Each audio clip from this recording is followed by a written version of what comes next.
Bonjour à tous et bienvenue sur notre Facebook Live spécial Parcoursup. Alors aujourd'hui nous allons parler motivation, compétences, expérience ou tout simplement comment vous démarquer et personnaliser votre candidature sur Parcoursup. Et d'ailleurs si de votre côté vous avez des questions sur la procédure d'inscription et sur la constitution de votre dossier, n'hésitez pas à nous laisser des commentaires, c'est notre Community Manager qui se chargera de me les transmettre pour que notre intervenant puisse y répondre. Et justement aujourd'hui nous accueillons Jérôme Teillard, bonjour. Bonjour. Vous êtes chargé de mission Parcoursup au ministère de l'Enseignement supérieur et donc c'est vous qui allez donner quelques conseils aux candidats. Alors pour commencer, est-ce que vous pouvez nous en dire plus sur le calendrier de Parcoursup, en tout cas peut-être les grandes dates à retenir? Bien sûr, donc Parcoursup a ouvert pour s'inscrire et faire ses vœux depuis le 22 janvier. Et il y a deux échéances je pense, à retenir. La première, c'est le 12 mars à minuit, c'est la fin de la formulation des vœux. Au-delà de cette date, on ne peut plus faire de vœux. Jusqu'à cette date, on peut faire des vœux, on peut modifier ses vœux, dans la limite des vœux évidemment. Et puis la deuxième échéance, qui est celle qui est importante pour exprimer et finaliser son dossier, c'est le 2 avril à minuit, où finalement, une fois que vous avez fait vos vœux, vous venez motiver vos vœux, vous venez apporter quelques informations supplémentaires, je pense que c'est le but de l'émission. Voilà, ces deux dates, le 12 mars, le 2 avril, ce sont des dates importantes dans votre scolarité, ce sont des dates qui vous seront rappelées par vos professeurs principaux, vos proviseurs, et si vous avez un doute, allez sur Parcoursup, le calendrier il est visible en grand, et nous ferons bien sûr évidemment pour que chacun ait bien en tête ce calendrier-là, des relances, des alertes auprès de l'ensemble sur les réseaux sociaux, donc abonnez-vous aux comptes sociaux de Parcoursup et vous aurez toute cette information qui vous permettra de rappeler les échéances importantes. Alors vous l'avez dit, les inscriptions sont ouvertes depuis le 22 janvier, on imagine que tous les candidats ne se sont pas encore inscrits peut-être, ils ne sont peut-être pas allés sur Parcoursup, est-ce que vous pouvez nous expliquer comment ça se passe très concrètement quand on veut s'inscrire sur la plateforme? Alors, la plateforme, c'est parcoursup.fr, je pense qu'elle est très connue et on la retrouve assez facilement. Et finalement, vous avez un chemin d'inscription. Alors, peut-être le premier élément, c'est vous avez un tuto. Un tuto vidéo, 2-3 minutes, et je pense que ça explique l'ensemble des éléments qui vous sont nécessaires. Je pense qu'il faut surtout en retenir deux, pour l'essentiel des candidats.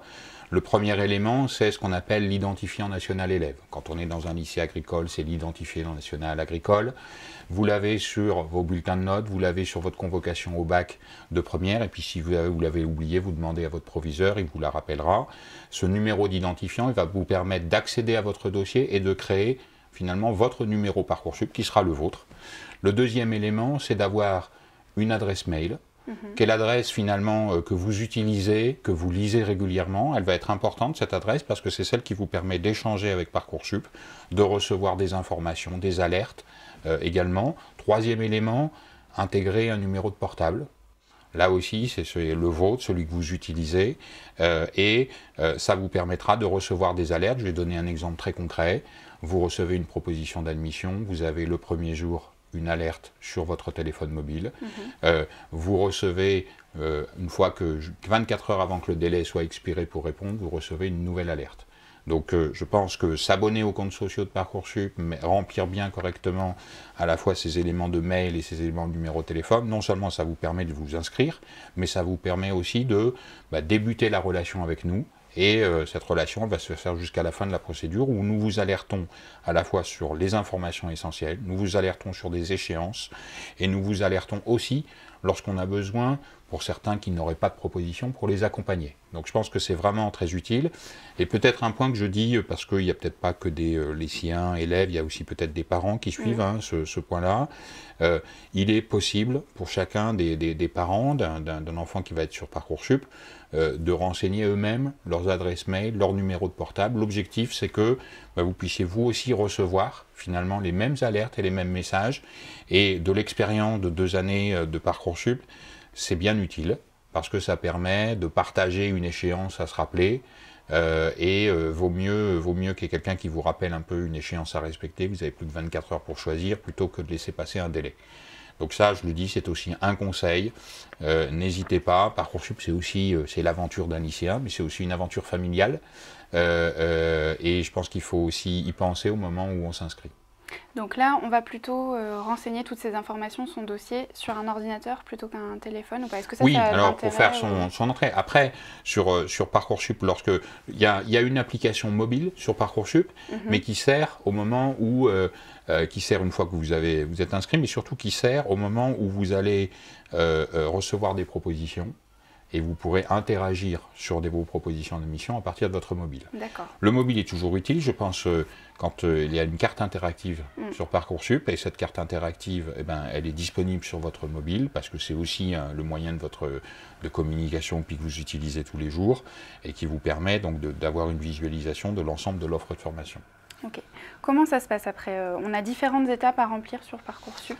Voilà, il y a un chemin d'inscription, si je peux le dire ça comme ça, avec plusieurs étapes. Là aussi, si vous avez un doute, nous avons communiqué à l'ensemble des professeurs et des professeurs de France un site de simulation. Ce site de simulation, il va permettre que dans votre lycée, finalement, vous puissiez aussi, ou dans un CIO, faire des séances collectives dans lesquelles on teste. Parce qu'on peut avoir peur de se tromper. Notamment. Donc vous avez à la fois ces éléments qui peuvent être vos accompagnants, votre professeur principal qui peut vous aider, vous avez des tutos qui vous expliquent chacune des étapes. Je pense qu'il ne faut pas se stresser, c'est assez simple le Parcoursup, il y a 900 000 candidats qui s'inscrivent chaque année sans difficulté, donc je pense qu'il faut être confiant. Et vous avez un chemin d'inscription qui va vous permettre progressivement de remplir votre dossier. Pour l'essentiel des candidats sur Parcoursup, l'essentiel ce sont les lycéens, beaucoup des informations sont déjà pré-renseignées parce que nous les avons récupérées auprès de vos lycées et il s'agit parfois de simplement vérifier, confirmer et quand vous avez un doute, vous retournez vers votre proviseur, votre professeur principal pour alerter qu'il y a un point de non-correspondance entre la réalité de votre situation et puis ce qui est indiqué. Je pense que c'est important, je le dis notamment parce que on va vérifier un point, par exemple la qualité de boursier. Vous bénéficiez d'une bourse du lycée. Si l'information n'a pas été correctement reportée sur Parcoursup, je pense que c'est vraiment votre intérêt de le signaler à votre proviseur, qui peut ensuite faire les rectifications, certifier que vous êtes évidemment un boursier du lycée. Et je le rappelle, dans la procédure, ça pourrait être un avantage, une priorité qui sera donnée à ces élèves-là. C'est une information personnelle pour vous, mais il y a un intérêt à ce que vous puissiez vérifier. Mais rassurez-vous, là aussi, c'est assez simple. Et une fois que vous avez terminé ces conditions d'inscription, vous avez votre mot de passe personnel, vous avez votre numéro Parcoursup, qui sont les éléments, et ensuite vous accédez finalement à la capacité à formuler des vœux et à manipuler la carte interactive. Voilà, là aussi, il y a des vidéos, des tutos, des questions-réponses qui sont là pour vous aider. Et puis quand vous avez un doute et que vous avez envie d'appeler ou d'avoir envie d'un conseil, une messagerie contact dans Parcoursup qui vous permet à tout moment de poser une question quand vous avez un blocage technique, parce que ça peut arriver, quand vous avez un doute. Et puis aussi un numéro vert qui est disponible là aussi toute l'année pour vous accompagner pendant la procédure et qui permet d'avoir une interaction avec nos spécialistes avec qui on travaille en permanence et qui sont là pour répondre à des questions simples, pour vous lever un doute. Je pense que la pire des situations, c'est celle de rester sans poser de questions. Oui, bien sûr. Donc n'hésitez pas, on est là pour ça. On construit les éléments et j'allais dire les questions que vous nous posez nous servent aussi progressivement à donner aussi d'autres réponses et à les partager. Sur les réseaux sociaux, on donne beaucoup de ce type de réponses parce que je pense qu'elles sont importantes. Et puis les médias comme l'étudiant nous servent aussi à faire de la pédagogie sur la manière de s'inscrire. Donc merci aussi à vous parce que vous faites un travail très complémentaire d'une autre, de manière à ce que chacun d'entre vous puisse s'inscrire facilement parce que notre but n'est pas de créer un obstacle, notre but c'est que ça se passe facilement et qu'ensuite vous ayez le temps de la réflexion pour formuler vos vœux. Justement, on a plein de questions qui sont déjà arrivées. Une première question, comment on fait pour valoriser nos différents choix d'orientation sur Parcoursup? Alors, je pense que peut-être un élément principal, on a fait un choix en 2018 sur Parcoursup, c'est que vous n'avez pas à hiérarchiser vos vœux. C'est un choix important parce que ça veut dire que, évidemment, vous devez réfléchir aux vœux que vous souhaitez faire, mais qu'on a préféré que vous ayez un temps de réflexion sur la motivation de votre choix d'orientation plutôt que sur une hiérarchisée pour savoir si vous préférez ceci ou cela. Vous aurez le temps dans la procédure, au moment où vous recevrez des propositions, de faire des choix entre ce que vous préférez. Mais à ce stade, vous avez 10 vœux à produire et pour chaque vœu, vous avez une rubrique qui s'appelle le projet de formation motivée.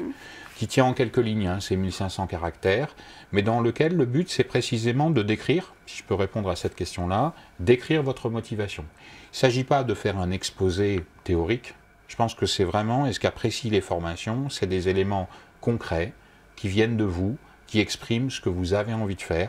Vous avez un projet personnel, professionnel, vous êtes allé à une journée portes ouvertes et ça vous a éclairé, ça vous a donné un projet.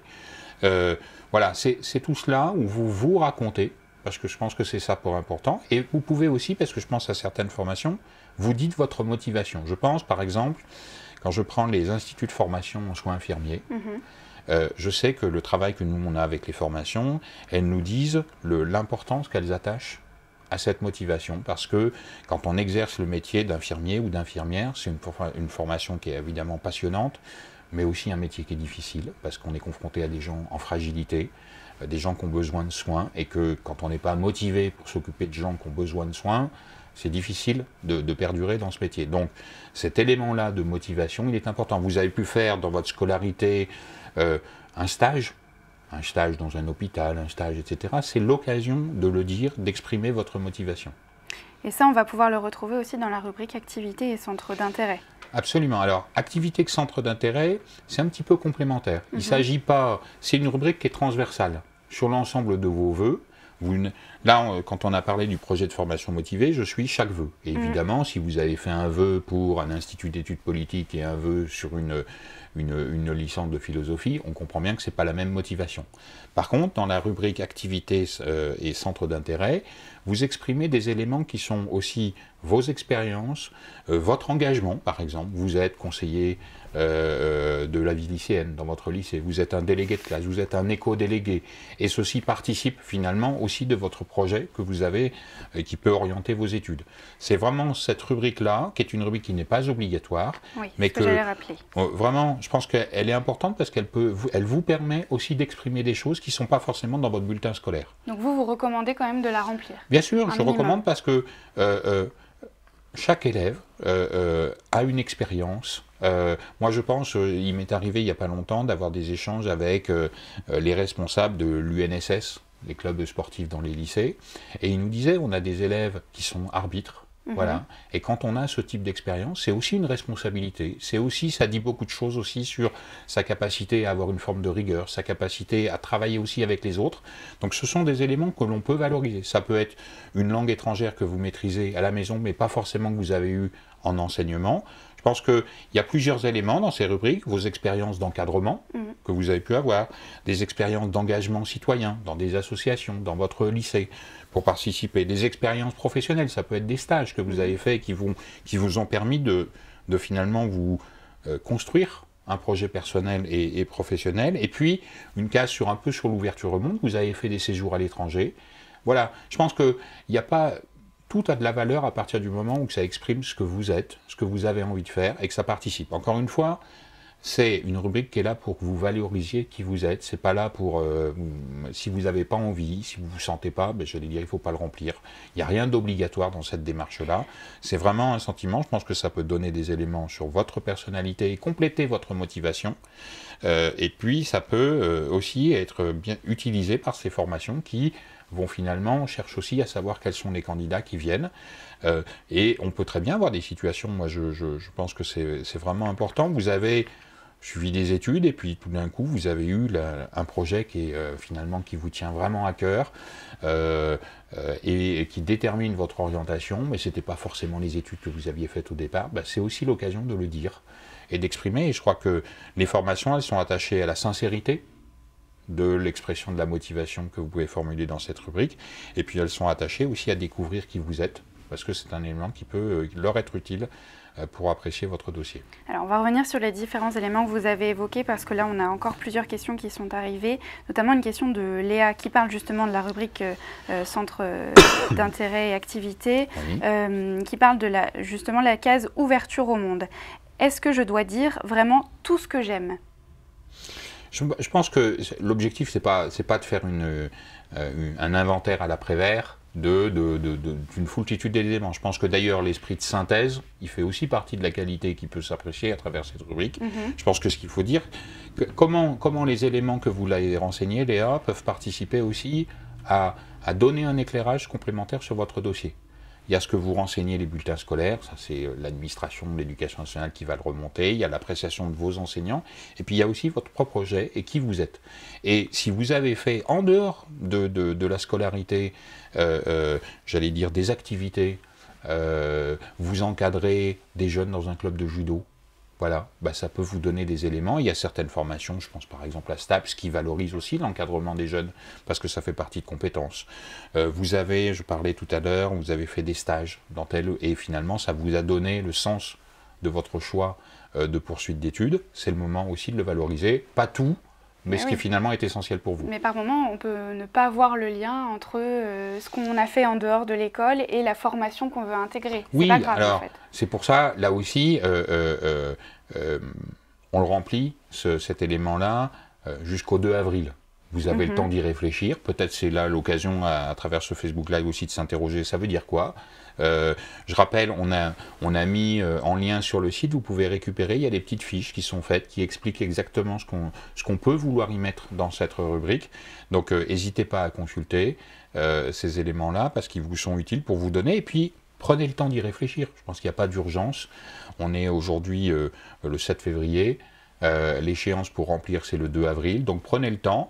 Et puis encore une fois, on ne voit pas tout du lien entre ce qu'on veut faire, ce qu'on aime, etc. Mais j'allais dire, l'essentiel, c'est que vous disiez ce que vous avez envie, parce que je pense que c'est ça qui est important, dans un élément synthétique, parce que c'est des rubriques assez courtes, mais qui peuvent permettre d'éclairer votre dossier.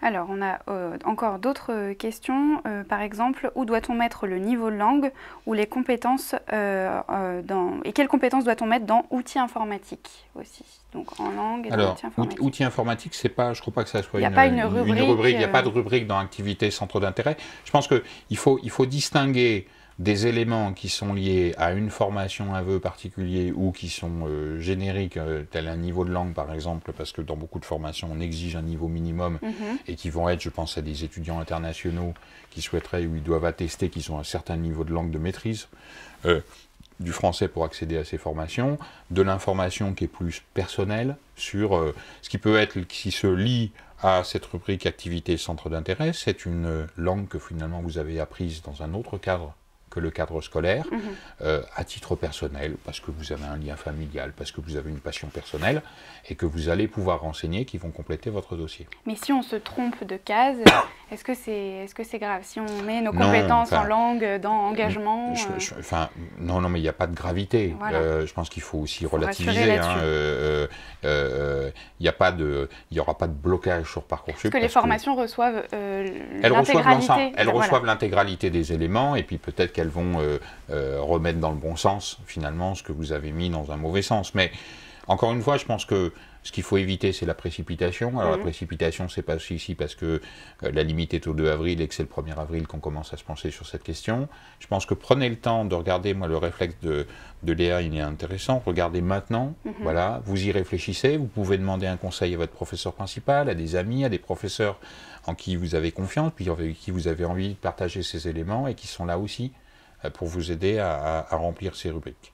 Alors, on a Vianney qui a priori déjà commencé à remplir son dossier sur Parcoursup, puisqu'il dit j'ai construit mes lettres de projet de formation motivée en les considérant comme des compléments à la rubrique activité et centre d'intérêt, tout en évitant de me répéter.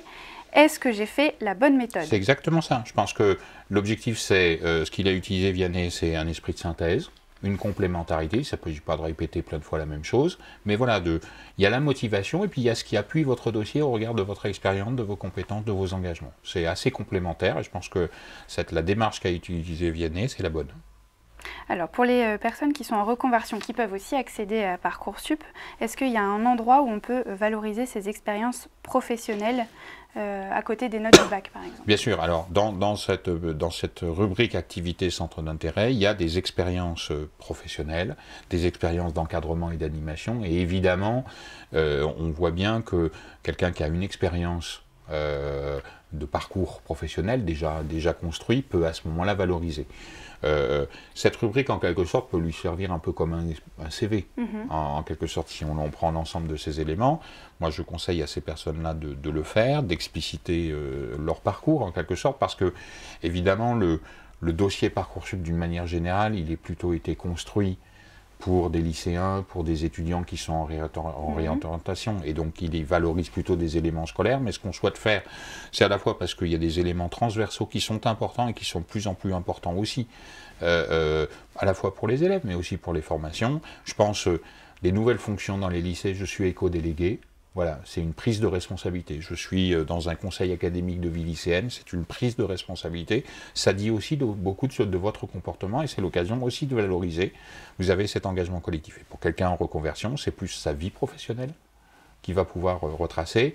Je le dis, je fais peut-être un petit aparté sur cette question-là. On a essayé cette année, parce qu'on a vu l'an passé beaucoup de gens en reprise d'études aussi s'intéresser aux formations sur Parcoursup.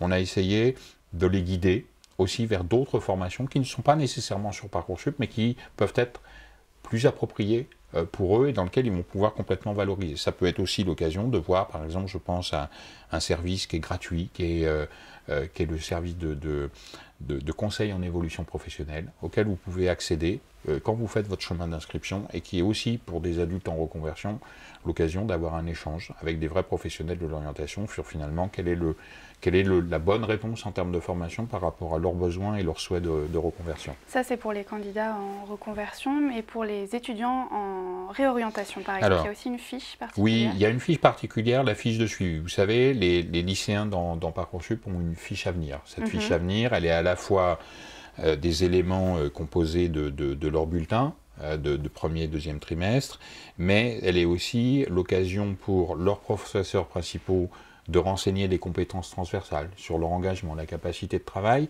et puis l'occasion pour le proviseur, au terme du deuxième conseil de classe, du deuxième trimestre, de porter un avis sur votre capacité à réussir dans votre formation. Et les étudiants en réorientation, ce que l'on a permis, ce que l'on a construit avec les responsables des services d'orientation des universités notamment, c'est une fiche de suivi qui va leur permettre d'exprimer quel est le sens de leur projet de réorientation. Est-ce que c'est en fonction de rencontres professionnelles, de journées portes ouvertes, voilà, d'expliciter finalement votre choix. On a tous le droit de se tromper à un moment, d'avoir fait un choix, et même vous n'êtes même pas trompé, c'est simplement à un moment donné de votre parcours, vous découvrez autre chose, et vous vous dites c'est ça que je vais faire. Eh bien, c'est intéressant de pouvoir le valoriser dans cette fiche de suivi. Vous pouvez aller consulter les services universitaires en orientation, un CIO quand vous êtes dans un autre établissement, le service orientation de l'établissement, et la responsable de ce service pourra attester finalement, vous accompagner dans cette démarche et vous pourrez valoriser sur Parcoursup cette démarche de projet de réorientation. Justement, on a Elisandre qui demande comment valoriser nos choix d'orientation quand on a eu plusieurs échecs d'études différentes. Ça va être dans ces rubriques aussi qu'on peut se distinguer un peu. Il y a à la fois les rubriques, mais je pense aussi projet de formation motivé. Et là aussi pour exprimer un choix et votre parcours. Je pense que ce qui compte pour les formations, et ce qui est important, y compris pour vous, c'est d'exprimer voilà, quel est le sens, enfin, pourquoi vous changez de projet, et qu'est-ce qui vous motive dans ce projet. Je pense que on a le droit, encore une fois, d'avoir eu un parcours qui n'est pas forcément linéaire, et je pense qu'il n'y a rien de mal là-dedans, et je pense que c'est important que vous l'expliquiez, parce que finalement, le silence, il laisse perplexe. Peut-être celui qui lit l'information et qui va dire qu'est-ce qui s'est passé entre 2017 et 2018, je ne comprends pas. Si vous apportez de l'information, vous l'expliquez, on a le droit, encore une fois, de changer d'avis, de changer d'orientation. L'important, c'est que vous pouviez montrer à la formation que vous désirez, finalement, que c'est le choix qui est celui qui vous correspond, qui est le choix sur lequel vous vous êtes renseigné. Je pense que quelqu'un qui est à la suite de réorientation, la formation appréciera quelle a été la réflexion personnelle de cette personne qui s'est aperçue que peut-être une formation n'était pas faite pour elle, qui l'a intégrée, qui l'a assumée et puis qui a réfléchi à son projet. Et finalement, quelqu'un qui s'est lancé dans ce travail de réflexion sur son projet et quelqu'un aussi qui a acquis une forme de maturité par rapport à son choix, c'est aussi quelque chose qui peut être pris en compte par les formations. Mais est-ce que vous pouvez vraiment nous certifier que toutes les formations regardent les lettres de motivation, la rubrique activité et centre d'intérêt ? Moi, je ne peux pas vous certifier puisque je ne suis pas une formation. Évidemment, mais je pense que on a aussi, et il faut l'intégrer aussi comme ça. Quand vous avez sur Parcoursup cet exercice, c'est d'abord aussi un exercice personnel. C'est-à-dire, à l'occasion de cette réflexion, une fois, c'est 1500 caractères, hein, donc c'est pas non plus très important, c'est aussi l'occasion de vous dire, ben, au moment où j'écris cette motivation pour cette formation, est-ce que je me suis bien assuré que j'ai compris complètement ce qu'était cette formation? Est-ce que j'ai regardé les attendus? Est-ce que je suis allé me renseigner, aller sur le site de la formation? Est-ce que j'ai lu l'ensemble des éléments qui sont sur Parcoursup? Et à la fin, est-ce que ça me correspond? Et je pense que c'est ça d'abord, ce travail, ce projet de formation motivée, c'est un travail personnel pour arriver à bien s'assurer que c'est bien la formation sur laquelle je souhaite accéder. La deuxième chose, c'est que c'est aussi l'occasion, et je sais qu'il y a beaucoup de professeurs principaux, puis c'est aussi l'occasion de les remercier pour l'ensemble du travail qui est fait auprès de l'ensemble des lycéens, qui sont là aussi pour vous aider, et aussi pour préparer. Ça peut être pendant, y compris bien avant qu'on soit au 22 janvier, c'est simplement, il y a un exercice qui va être à faire et qui vous permet aussi de préparer en vous disant, on ne fait pas des vœux juste en cliquant, ça n'a pas beaucoup de sens. Vous faites des vœux parce que cet exercice-là, il va peut-être aussi vous aider, un peu plus tard dans la procédure, à choisir, lorsque vous aurez deux propositions entre deux formations et qu'il va falloir faire un choix. Et ce travail de projet de formation motivée est aussi l'occasion d'avoir cette réflexion-là, finalement, qu'est-ce que je préfère? Comment j'exprime le choix que je veux faire à travers une formation. Et puis, les formations l'utilisent, certaines sans doute moins que d'autres, c'est vrai.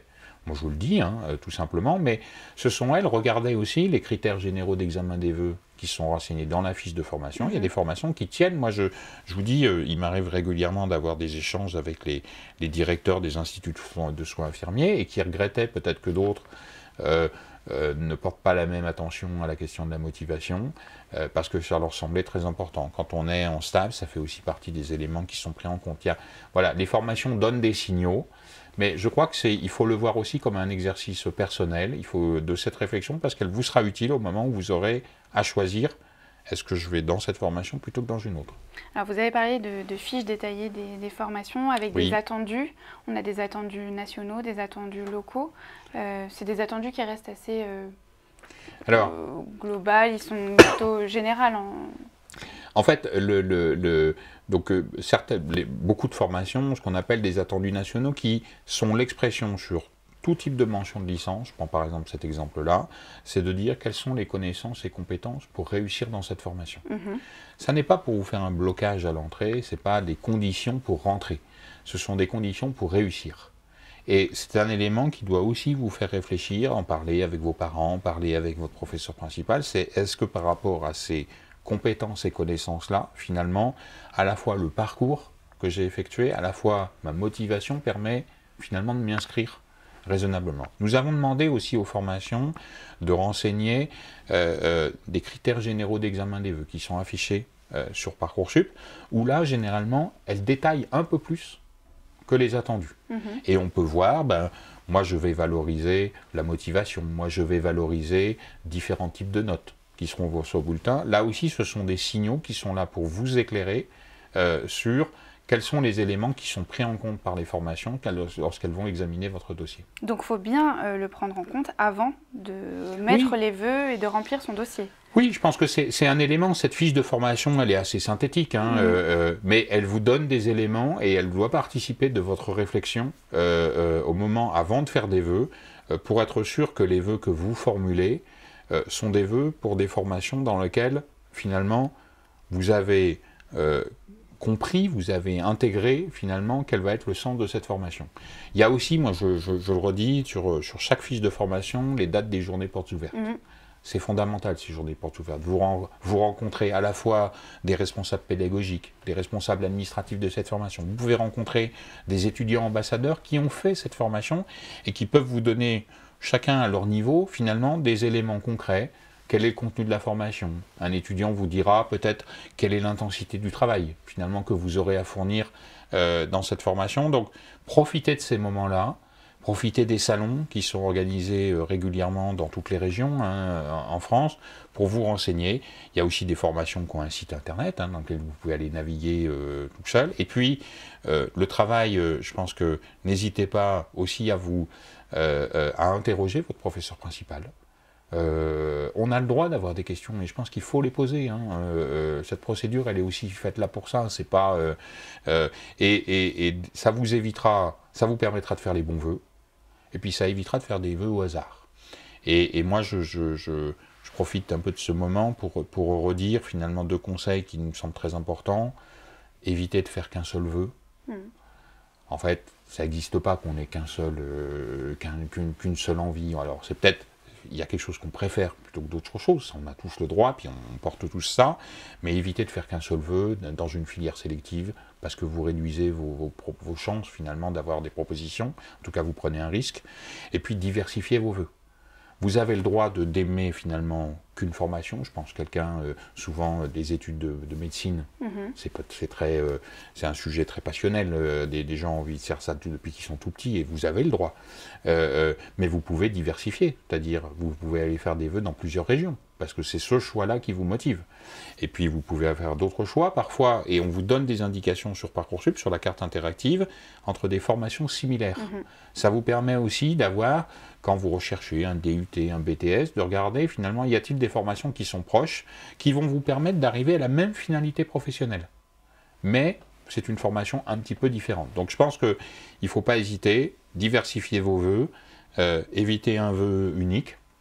Voilà, ce sont des bons conseils aussi dans l'approche pour formuler ses vœux sur Parcoursup. Alors, on va revenir sur les journées portes ouvertes, justement, parce que Léa demande si on ne pourrait pas avoir une attestation de présence qui serait délivrée pour bien certifier qu'on est allé à cette journée portes ouvertes. Alors, je comprends ce que veut dire Léa. Moi, le premier conseil que j'ai donné à Léa, c'est déjà, à travers le projet de formation de motiver, d'expliquer qu'elle est allée à cette journée portes ouvertes, puisqu'elle y a appris. Voilà, parce que ça dit aussi beaucoup de choses. Enfin voilà, les professeurs qui sont dans l'enseignement supérieur, ils savent aussi décoder dans la lecture. Ils voient bien entre quelqu'un qui raconte une histoire et puis quelqu'un qui a vraiment fait. Le risque, peut-être pour répondre directement à Léa, le risque des attestations, c'est qu'on va finir par en avoir partout des attestations. Si à la fin, vous devez passer 3 jours entiers à fournir des attestations partout, que vous avez fait ceci, que vous avez fait cela. Vous savez, moi je me rappelle au moment où, quand j'étais plus jeune, j'avais votre âge, il y avait, on appelait un formulaire qui s'appelait certifié conforme à l'original. Et on allait à la mairie et on demandait un tampon. Ça a duré et tout le monde faisait ça pour justifier de tout. Et ça faisait des kilotonnes de papier, mais ça ne servait pas à grand chose. Et les formations ne vont pas le regarder. Par contre, là peut-être pour rassurer aussi Léa, c'est que nous indiquons bien à l'ensemble des candidats sur Parcoursup que quand ils font valoir un diplôme, un titre, un niveau, la formation va pouvoir au moment de l'inscription vérifier. Voilà, c'est aussi à un moment donné, il y a une étape de contrôle, c'est-à-dire qu'on le fait pour alléger la constitution du dossier, mais ça n'empêche pas de vérifier. La confiance qu'on a en vous n'exclut pas le contrôle que peuvent faire les formations au moment où vous venez vous inscrire pour s'assurer que quand vous avez dit que vous possédez tel ou tel titre, ben vous l'avez vraiment. Alors, je crois que les candidats veulent qu'on soit encore plus concret, parce qu'on a une question, on nous demande est-ce qu'on doit faire une introduction, un développement et une conclusion dans la rubrique, dans la lettre de motivation par exemple. Ce qui compte, c'est d'avoir un raisonnement logique. Voilà, donc un déroulement dans lequel vous expliquez, vous témoignez, donc c'est bien d'avoir une introduction, un développement, une conclusion, tout ça sur 5500 caractères. Donc, faut y penser quand même. Voilà, l'essentiel c'est d'être synthétique aussi. Peut-être un point, vous n'avez pas besoin de donner votre nom, de dire où vous habitez, qui vous êtes. Enfin, ça a vocation à rester plutôt anonyme, puisque de toute façon vous avez un numéro de dossier, que ça suffit pour les formations, donc il n'y a pas besoin de vous gagner déjà 2 lignes. À pas mettre votre adresse, votre nom et votre identité. Donc je pense que c'est ça, pour être très concret, voilà, vous avez un développement, une introduction, et puis qui exprime ce que vous avez envie de faire et pourquoi vous faites un vœu dans cette formation. Il faut bien rédiger, pas faire de fautes. Voilà, ça c'est le petit contrôle. Alors, je sais, beaucoup de professeurs principaux, quand on va se rapprocher du 2 avril, ont des corrections pour leurs élèves. Certains ont la chance aussi d'avoir les parents qui les accompagnent. N'hésitez pas à vous faire aider, je pense qu'on a le droit de ne pas savoir tout de suite. Et puis je le dis, sur Parcoursup, et je pense que aussi l'étudiant communiquera ces éléments, il y a des petites fiches très synthétiques que l'on a faites, précisément pour vous donner les clés. Voilà, qu'est-ce qu'on met dans un projet de formation motivée? Comment on se renseigne finalement pour... qu'est-ce qu'on regarde pour ensuite faire sa motivation en toute connaissance de cause? Donc ça, ces fiches, elles seront accessibles sur Parcoursup. Vous pouvez les voir, les lire. Et on a fait y compris des fiches pour vos professeurs, pour vous aider et vous accompagner dans ce travail. Donc on a tous les outils en main, mais est-ce qu'on peut quand même laisser ses parents écrire les lettres de motivation? Non, moi je crois que c'est pas le but. Enfin vraiment, ce projet, il n'a de sens que si c'est vous qui l'écrivez. Je pense que quand vous irez faire la formation, vos parents ne seront pas là. C'est pour vous que vous le faites, hein. Ce n'est pas pour vos parents. Et encore une fois, je pense que c'est profiter de ce moment de réflexion personnelle en disant, est-ce que j'ai bien compris le sens de la formation dans lequel je vais aller? Est-ce que j'ai renseigné tous les éléments? Parce que chaque année, on en a des surprises. D'élèves qui rentrent dans la formation et qui disent « Ah mais j'avais pas vu qu'il y avait, il fallait maîtriser une deuxième langue, etc. » Puis je l'ai pas. J'avais pas vu qu'il y avait autant de sciences. Et c'est pas ça qui m'intéresse vraiment. Et encore une fois, notre but, c'est pas de vous empêcher de faire des beaux projets et puis de les vivre pleinement. C'est plutôt d'éviter que vous puissiez faire des erreurs. Et donc, à travers ces éléments-là, de vous engager à avoir ce temps de réflexion personnel. La sincérité est le meilleur élément, le meilleur gage, et encore une fois, je vous dis, faire des copier-coller d'un document que vous allez trouver sur Google sur cette formation, etc., ça n'a pas beaucoup de sens. Alors, vous disiez tout à l'heure aussi qu'il fallait faire plusieurs vœux. Si on a sélectionné la même formation, est-ce qu'on peut aussi, j'imagine que certains le feront, faire un copier-coller justement entre les règles de motivation? Encore une fois, il y a des éléments, si vous avez des formations très proches, etc., évidemment, je vous conseille, on ne va pas essayer de réinventer quelque chose. Par contre, ne le faites pas quand vous avez des formations qui n'ont plus rien à voir l'une avec l'autre, parce que ça, à ce moment-là, c'est vous décrédibilisez votre dossier. Si on s'aperçoit que, je sais, on a eu la première année, je crois que ça a beaucoup disparu, hein, certains qui faisaient des revendications en disant je suis contre la sélection. Ça n'apporte rien à votre dossier. Vous avez le droit de le penser à titre personnel, hein, chacun a son opinion, puis c'est très bien. Mais ce qui compte, c'est d'exprimer votre projet. Voilà, c'est 1500 caractères. Évidemment, c'est long quand on s'y prend le dernier jour. Mais c'est moins long quand on prend le temps de réflexion. Mais j'ai compris que Léa s'était engagée aussi dans ce travail-là. J'ai compris que d'autres, Vianney avait fait, lui aussi avait déjà commencé ce travail-là. Vous avez le temps. Hein. Et puis on peut y revenir en plus. On peut y revenir. Enfin, je veux dire, vous n'avez pas à valider ce soir. Prenez le temps. Et quand vous avez le temps, si vous faites 6 ou 7 vœux, ben voilà, cette motivation à 1500 caractères, je pense que vous avez écrit beaucoup plus dans vos études. Et ça peut être utile pour vous. Alors on avait aussi, je me souviens, beaucoup de questions de candidats qui pensaient qu'une fois qu'on a rentré son vœu aujourd'hui, il sera plus valorisé que si on le fait plus tard. Oui, vous avez raison. Alors il y a peut-être deux choses que je dis, parce que moi je l'entends régulièrement, alors de lycéens ou de parents. Un, évidemment, on peut faire ses vœux, formuler ses vœux jusqu'au 12 mars, et le vœu du 22 janvier compte pas plus que celui qui est fait le 12 mars. Il faut le rappeler quand même. La deuxième chose, importante aussi à rappeler, parce que parfois il y a des doutes, c'est que quand vous faites un vœu dans une formation, la formation n'aura connaissance que du vœu que vous avez fait pour elle. Elle ne connaîtra pas les vœux que vous avez faits dans d'autres formations. Donc je pense que c'est un élément aussi de sérénité. Vous avez le droit de faire tous les vœux. Sur Parcoursup, le principe c'est que c'est vous qui êtes libre, c'est vous qui êtes responsable, c'est vous qui faites vos choix. Et donc il n'y a pas d'information que nous communiquons pour dire voilà, cet élève a fait vœu ici ou là, donc il n'y a pas de formation qui connaissent ces éléments-là et qui vont dire je ne le prends pas parce qu'il a fait un vœu ailleurs. Mais pourtant sur Parcoursup, on doit quand même notifier si on a choisi des formations qui sont hors Parcoursup.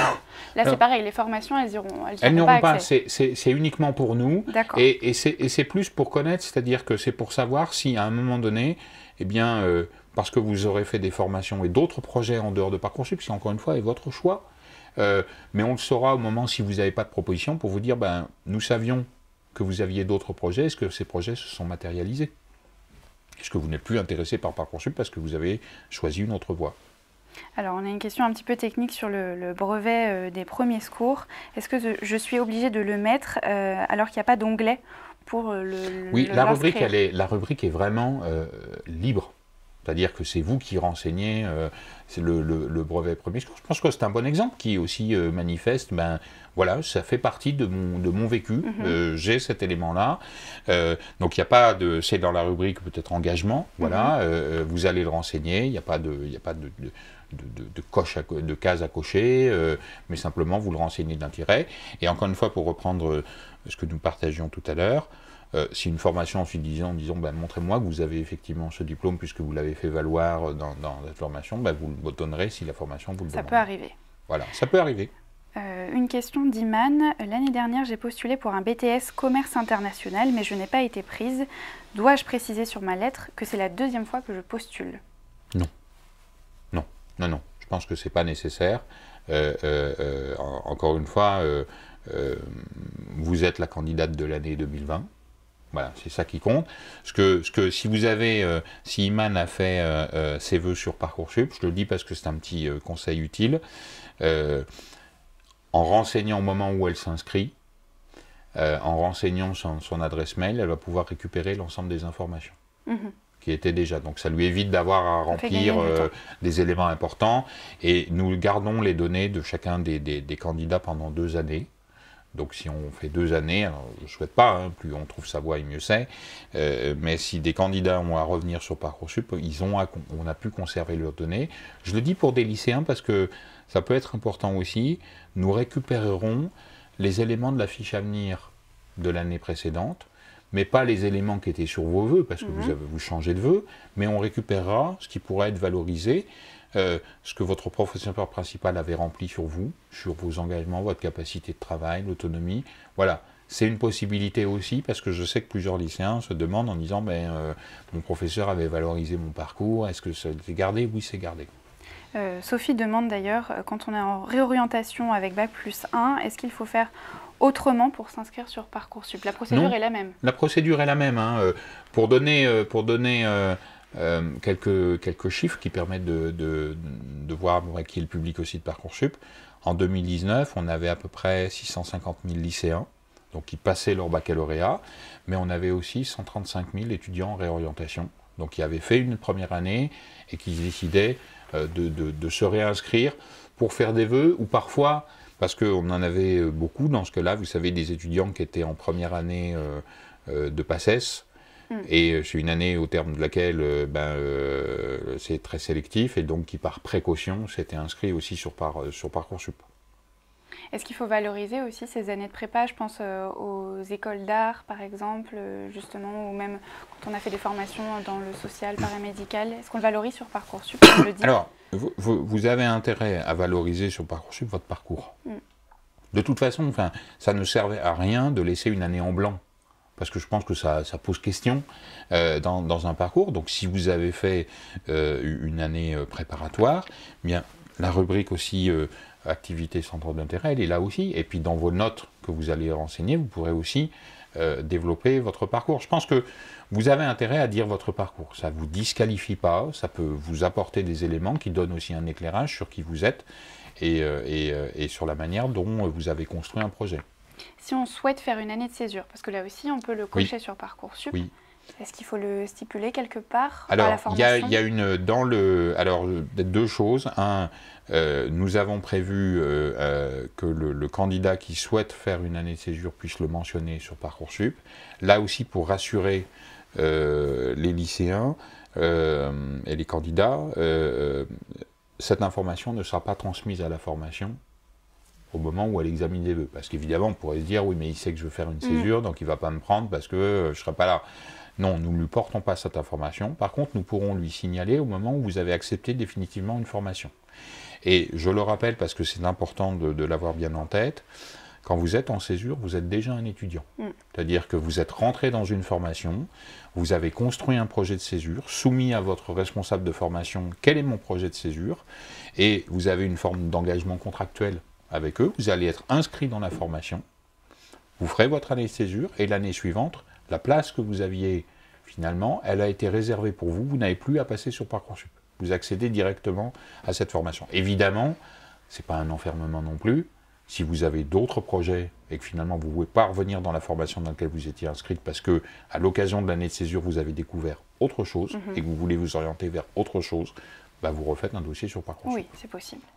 Est-ce que vous pourriez donner un dernier conseil peut-être aux candidats qui vont commencer leur inscription sur Parcoursup? Moi, le conseil, c'est de prendre le temps de regarder. Je pense qu'il n'y a pas de précipitation. Les échéances, c'est le 12 mars, c'est le 2 avril. Donc, on a le temps de réfléchir.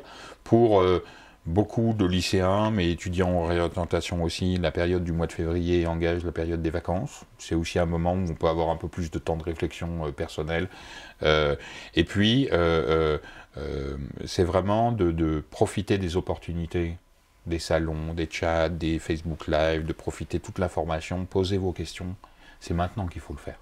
Le temps, il est à ce questionnement, à cette interrogation. C'est pas un temps d'angoisse, hein, je pense que c'est un temps de découverte aussi, de ce qu'on a envie de faire. Et puis, rappelez-vous, je pense que c'est aussi pour ça qu'on l'a fait, il n'y a pas de hiérarchisation tout de suite. Donc voilà, vous avez, en ayant 10 vœux, vous avez vraiment l'occasion de faire les choix que vous avez envie de faire. Et puis, vous avez jusqu'au 12 mars. Donc voilà, laissez-vous le temps. Commencez à mûrir aussi votre réflexion sur ce qui vous intéresse le plus, parce que ça vous sera utile à un moment donné dans la procédure. Le temps va vite, évidemment, pour tous, rassurez-vous. Mais je crois que c'est ça, prendre le temps de la réflexion, ne pas hésiter à poser des questions quand vous l'avez au bout de la langue. Je pense que le pire, voilà, c'est de ne pas oser poser de questions, parce que derrière, on fait des erreurs quand on ne pose pas de questions. Tout le monde a le droit de poser des questions. Suivez-nous sur les réseaux sociaux. Voilà, parce que c'est l'occasion de poser vos questions et on sera toujours là pour y répondre. Notre travail, c'est de vous accompagner pour que ça se passe bien. Donc pensez à votre orientation, mais soyez confiants quand même. Voilà, toujours. Merci Jérôme Teilhard d'avoir répondu à toutes Merci ces questions. Ce Facebook Live spécial Parcoursup touche à sa fin.